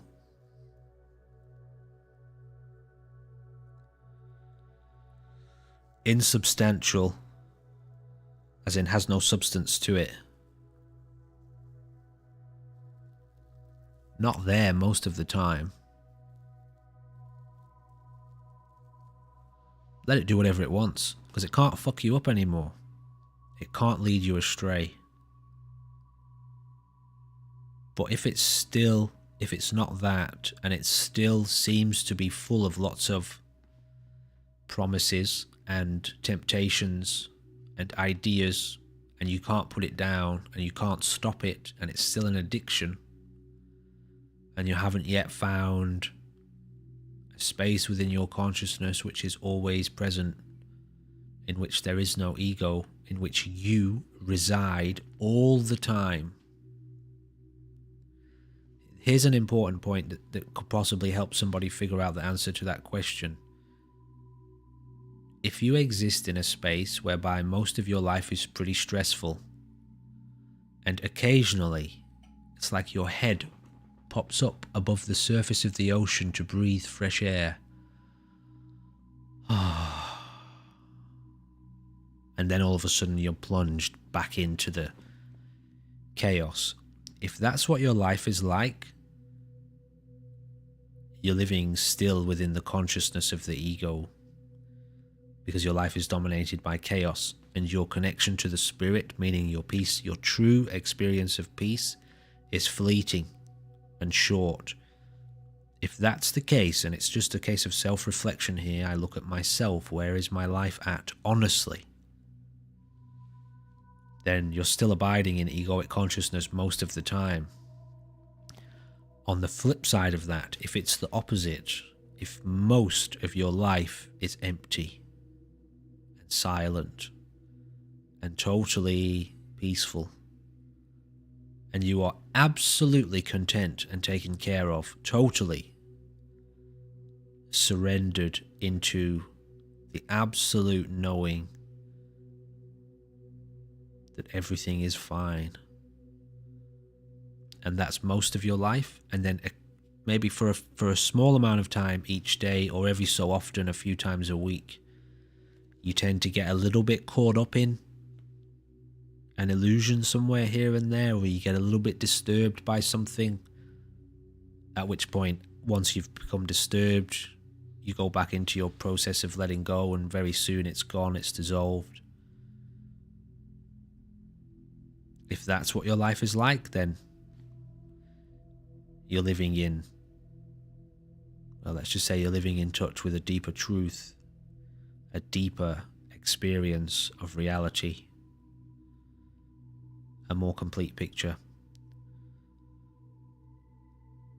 Now, don't get me wrong, I would say this to anyone. And again, this is why it's very important. Who are you? Who am I talking to? What are you doing? What do you want? What do you want with your life? If some random person showed up in the chat and asked the question, what do we do about the ego? I'd say, what do you want to do about it? And they say, well, I'm really interested in success and motivation, and I want to achieve this with my life, and I want to achieve that with my life. Or I have these problems with my relationships that I'd like to address. I'd probably ask them once. If they said that, I'd probably say to them, so you're not really interested in cultivating deep awakening from suffering and peace of mind and spiritual enlightenment? Because those aren't the same thing, you know, that's not success and fixing, being motivated, and that's a different story. I'd probably ask them once, which basket do you want me to put you in? Because if you're interested in deep awakening, then we need to approach the ego in a very specific way. But if you're not interested in that, let's talk about how you can use the ego to get what you want. But be prepared, because that's like pushing a boulder uphill. It's very hard to sustain, and you might find actually that you can't sustain it. Some of us are in a pattern whereby, like I said, our consciousness, our karma, is operating in a way whereby we can't sustain the ego anymore. We've seen through the illusion too much. We're too deep. There's no going back. But some people aren't there. They're still invested, very deeply invested in the material, in society and social constructs. And so they can sustain it for much longer. It's still not permanent. That it will come crashing down for them at some point. But for some of us, it comes crashing down at the end of every breath. And we don't deny that anymore. We stop trying to sustain the illusion. We let it go. That's our karma. Some of us, no matter how hard we try to play the game of normal society, we can't do it. We're different. Our karma is deeper. The same way that the people who are floating around on the shore, splashing around on the shoreline, in the shallows where everybody else is, if you try to take one of those people and drop them into the deep, they would drown because they're not supposed to be in the deep. They're not cut out for it. Take a person from the depths and leave them in the shallows, they'll probably just want to die because they can't handle the chaos the peace of mind of being out in the deep, and the openness out there. You wouldn't want to give that up for anything. Once you'd tasted it, once you'd really connected with it, you wouldn't want to. And actually, if you'd fully connected with it, you wouldn't be able to. So this is why self-knowledge is so important. A teacher who watches you very closely indeed, like a magnifying glass on top of you, can tell you a lot about what you're going through because they're watching you. They see it, and they see the connection, the oneness of the experience, you know? Identified, you know? So they can share that with you. That's why essentially you're just asking the teacher, what's your perception on this? What are you seeing? Okay, because, you know, I'm still learning how to see myself clearly, and I'm still navigating a lot of these problems. So the teacher's there to kind of help just point things out a little bit. But they can't see everything. They don't know what you're doing when they're not looking at you. Only when they're looking at you directly, face to face. That's why your honesty is very important. Be honest in these encounters, you know, because that helps the teacher assess you, essentially. Assess your problem. They'll ask you, and they might see your problem, but when they ask you about your perception of it, they're trying to gauge where are you at on your problem. Why can't you see it yet? So, that same problem of self-identity in this, that's the problem of the ego. Can we let it go and do its own thing or not? Which obviously you have to answer. Is it wise to let it go yet? Or should we maintain a tighter grip? What's going to happen if we let it go and do its own thing? Is it going to take you off to all the parties and all the chaos? Are you going to be out there dancing on tables, drunk out your head, coked up out of your mind because that's where the ego wants to go? Or if you let it go and do its own thing, is it going to just probably just disappear? Because actually,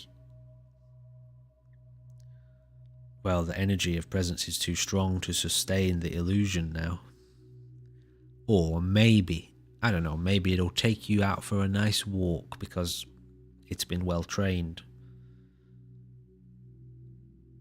Maybe it'll just, I don't know, go and watch a movie, or it's like, okay, alright, is it well trained?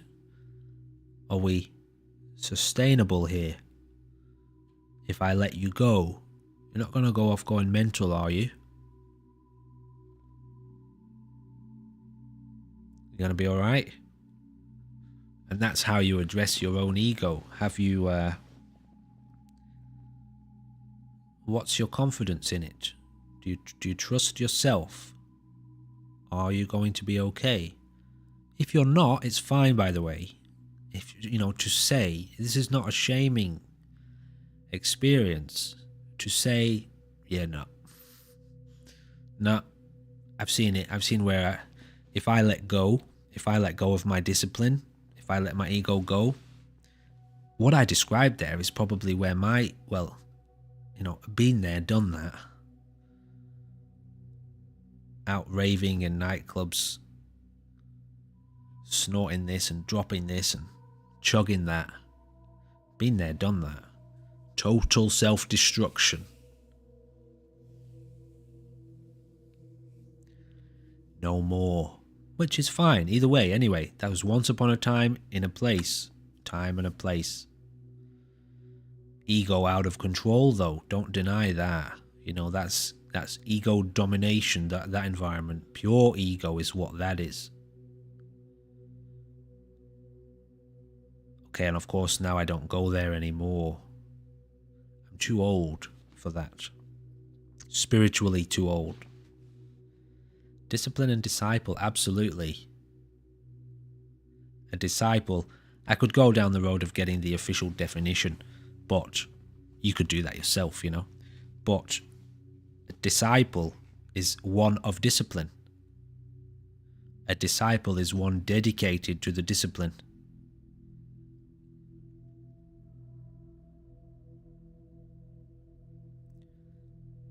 Disciple of what? Of who? If you're a disciple of somebody else, you're a disciple of that person's... Yes, exactly. That person may be a teacher or a guide or have a method or be connected to some sort of tradition or lineage, and you're a disciple of that. So it's a boundary, right?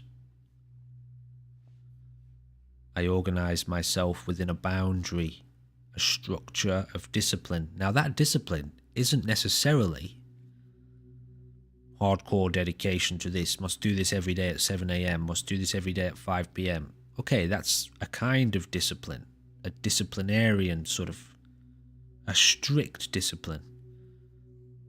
But there are other kinds of discipline. One, for example, I've seen the distress of certain environments in this life, and by that I mean around certain kinds of people for certain amounts of time. I've seen the distress that arises in those environments, and so part of my discipline, which is self-imposed, I choose to do it, but also I need to do it if I want to minimize the amount of misery and stress that I have to deal with. I tend not to go into those environments at all, unless I really have to, and I rarely have to because of the way I structure my life. This consciousness being applied. I've seen this enough times to know this is the way it is. And so that's an element of discipline. Part of my discipline, okay, let's use diet for example. Sometimes I'm very strict. I have a very strict discipline. But part of this discipline, part of this boundary, this way of being, is that sometimes I totally let go of my strictness.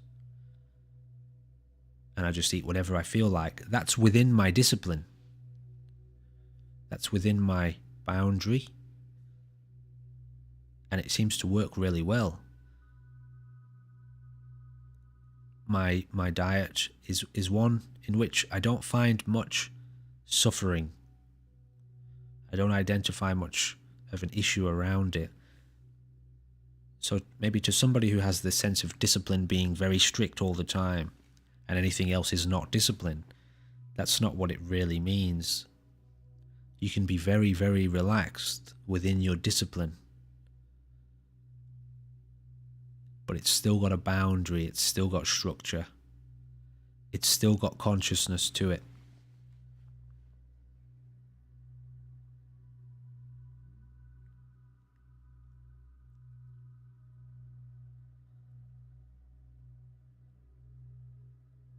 So, I'm just going to address this question to Jesse and Jim specifically. Anyone else is welcome to answer. I think you're both still here.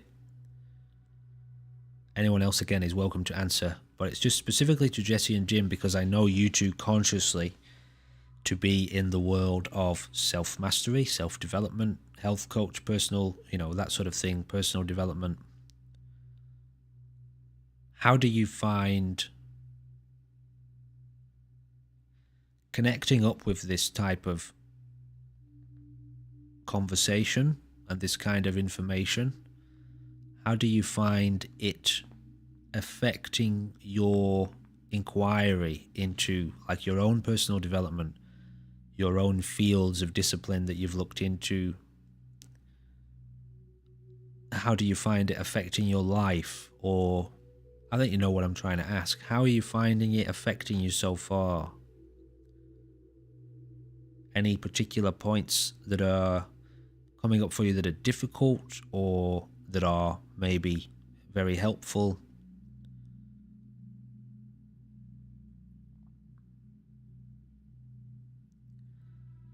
because I know I can identify I can see potentials for both. Some of this stuff's hard to connect with when you come out of the psychology, or you're involved really in the fields of psychology, because it's hard to push the psychology to its kind of capacity, which is what we're doing here. Really pushing psychology to its limits, and then hopefully transcending the limit. And also expanding the capacity of the psychology, which is possible. But at the same time, sometimes it doesn't hit home too, and it's not effective.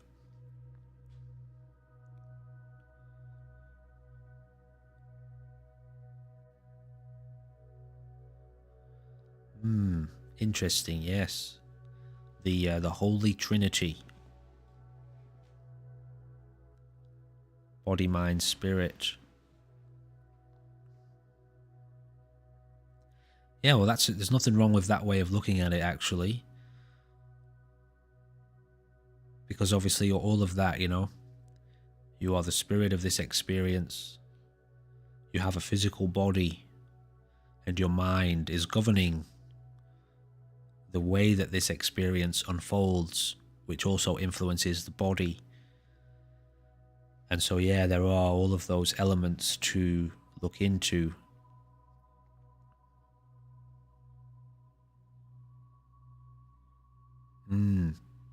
Right. Well, the way that we establish that, I think we've had this conversation before, but I can kind of just go over it very quickly. It's like organizing your time. You need time. This is just while you're getting your foundation set up. You establish time for specifics, Spiritual practice, mental practice, physical practice. Establishing time and structure around that, so that you're dedicating enough energy to those different dimensions. Obviously later they all merge into one. The whole thing unifies, because mind, body and spirit aren't separate, right? That's one. It's one happening everywhere. And so when the unity is realized, there's no need now to fragment. It's all of your energy is going everywhere all at once. But yes, establishing time within that, each of those realms is important. Watching what it does, yeah, absolutely. Observing it, Jim, yeah. Observing the brain creates, well, let's just say it creates insight. Insight from that observation arises which cannot arise in psychology. I had this conversation with somebody the other day, and I'll just very quickly go over it because it's a very important point. Insight arises from seeing. You see something, and so there is insight, as in seeing. Now, from that insight, your psychology understands something. You didn't understand something first. You saw something first. Now the understanding comes from that seeing. So you can't see in understanding. It's the seeing that gives rise to the understanding. So the practice takes place in the seeing, the watching.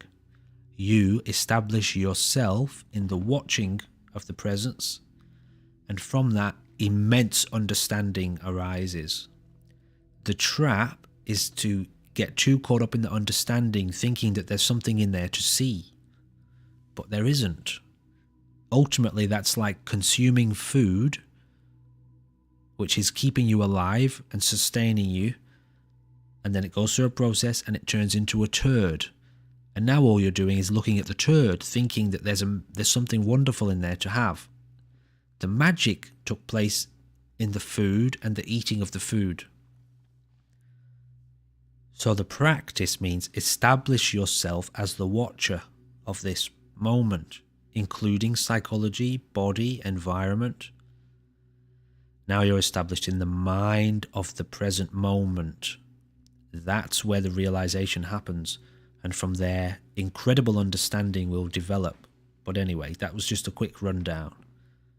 So that's the biggest takeaway, is establish this presence.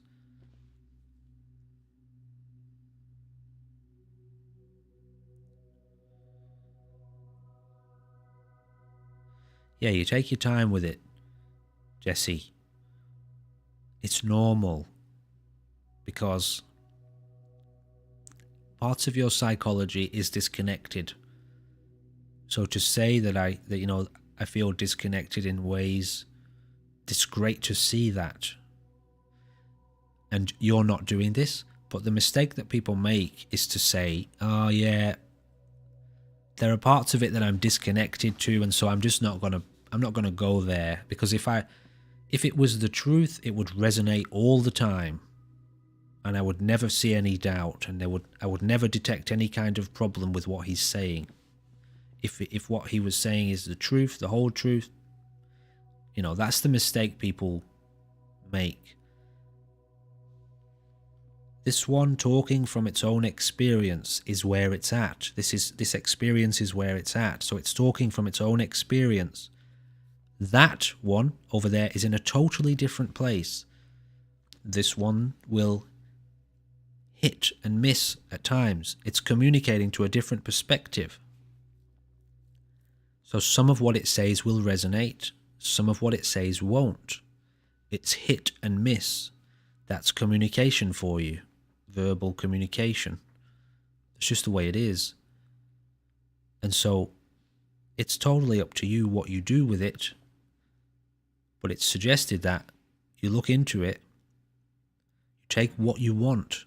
Take what you want from the conversation. Nobody's making you do anything or telling you have to do anything at all. You take what you want from it. And yes, it will be hit and miss. And to recognize that is great, because that means you're paying attention. And like I said, you're not doing this. You keep coming back.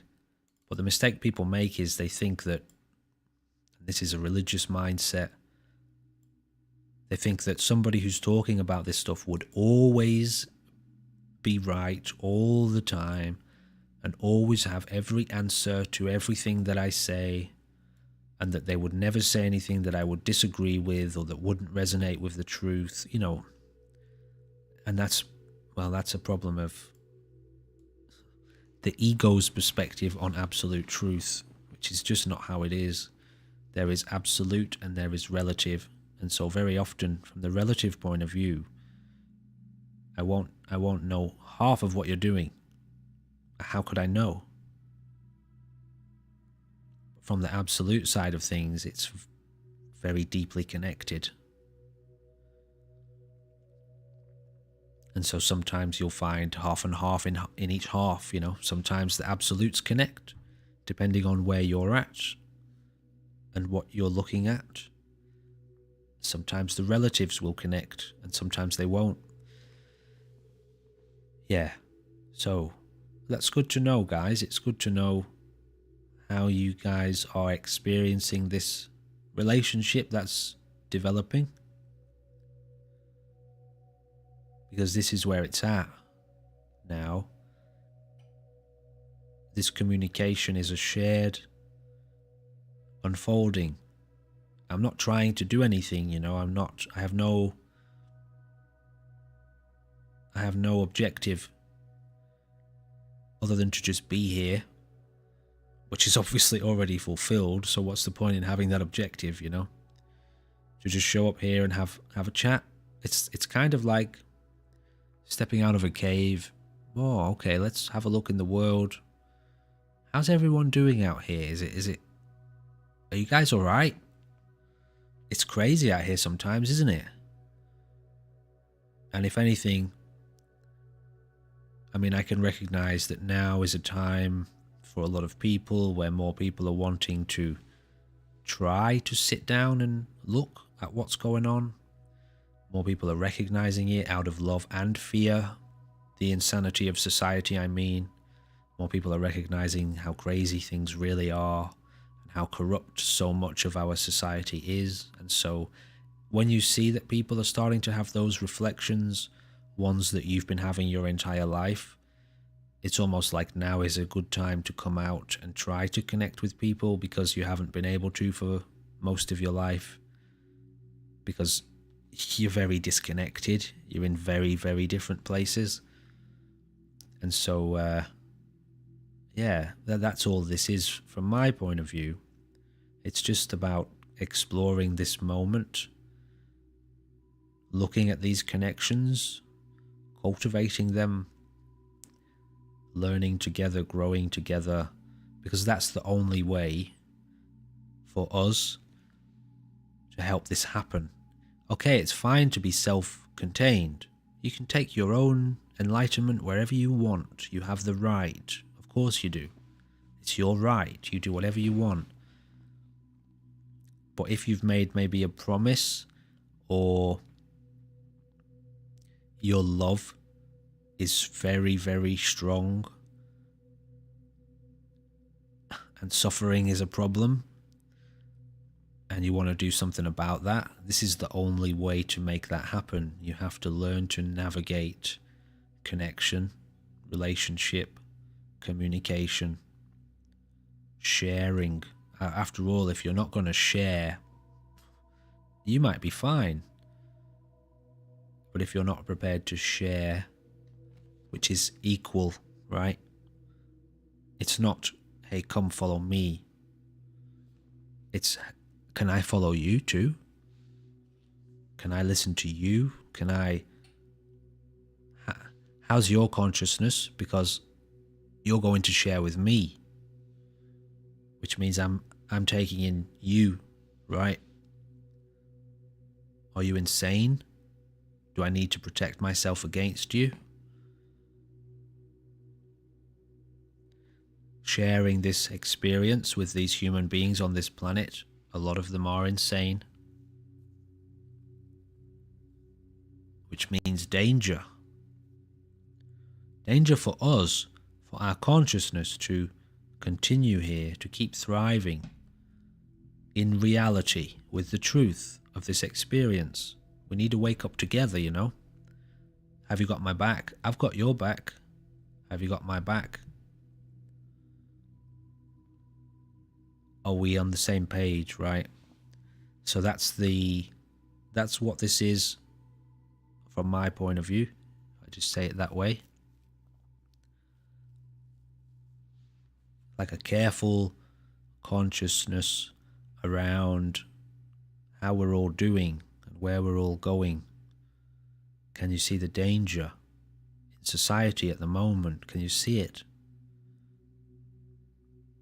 The general population of humanity. Why are we still at war? Not only that, but we're still so deeply invested in it. Shocking, but also revelatory, as in, alright, so the ego here is still extremely rampant. Shit. We've got to do something about that. Or not, kind of, but not really. It's like, be aware of that, you know. Don't necessarily have to go to war with it or anything. Go to war with the ego of society. But occasionally, just reminding maybe some people, you know, there's a different way, don't you? You know, this modern society has like a corrupt heart. And there's a different way. You don't have to go that way, you know that. Because I know a lot of people don't actually know that. I know I didn't know that until I met my teacher. And he was an example of a different way of being, a different lifestyle. And so, you know, there's lots of conversations to be had around that reality. The real human being. Totally integrated, body, mind, spirit. That cultivates a different society. The integrated human being cultivates a different kind of society. This current reflection of modern society is not built by integrated consciousness. It's disintegrated, it's fragmented. And so they cultivate different domains. The integrated human being operates differently. Let's just call it differently without going into the details. And so, to cultivate this total integration, so that the effect, the knock-on effect, can continue to spread like a cure to the virus, or